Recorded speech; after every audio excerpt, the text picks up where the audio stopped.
Mean और mode की हम एप्लीकेबिलिटी बताना चाहते हैं। When you will use the mode, जब हमारे पास आउटलायर्स हो।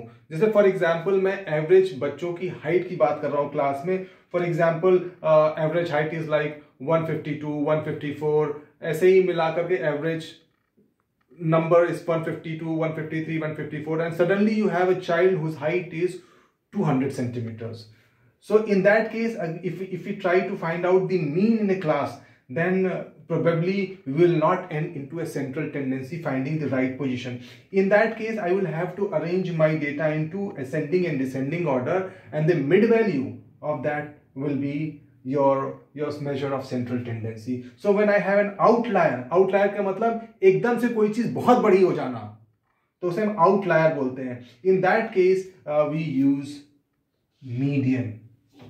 या दूसरे केस में हम कहें जब स्क्यूडनेस, कर्व में स्क्यूडनेस हो जाए, when the curve has स्क्यूडनेस, या आउटलायर होगा या स्क्यूडनेस होगी, तो वहां पे हम जो यूज करने वाले हैं measure of central tendency is median. ये भी क्वेश्चन कई बार पूछा गया है। अब अगर हम किसी चीज की फ्रीक्वेंसी बहुत ज्यादा मेजर करेंगे और बहुत ज्यादा है, तो वहां पर हम मीडियन की बात करेंगे।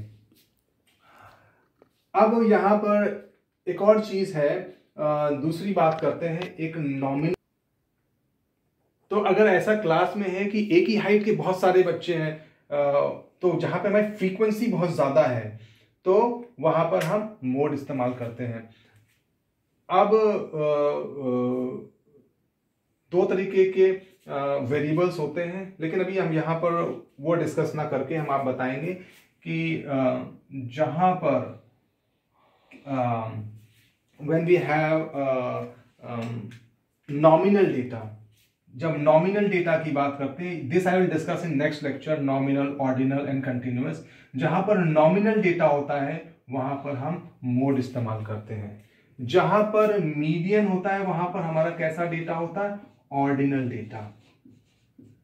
और अगर कंटिन्यूअस डेटा की हम बात करेंगे तो हम हमेशा मीन इस्तेमाल करेंगे। तो एक और क्वेश्चन बनता है, कंटिन्यूअस डेटा में मीन होगा हमारा सेंट्रल टेंडेंसी, ऑर्डिनल डेटा में सेंट्रल टेंडेंसी मीडियन होगी, और नॉमिनल डेटा में हमारी सेंट्रल टेंडेंसी मोड होगी। अब एक और चीज इंपॉर्टेंट है, पियर्सन्स स्क्यूडनेस।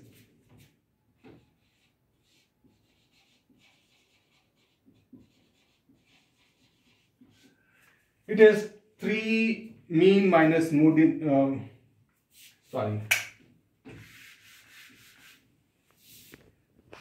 It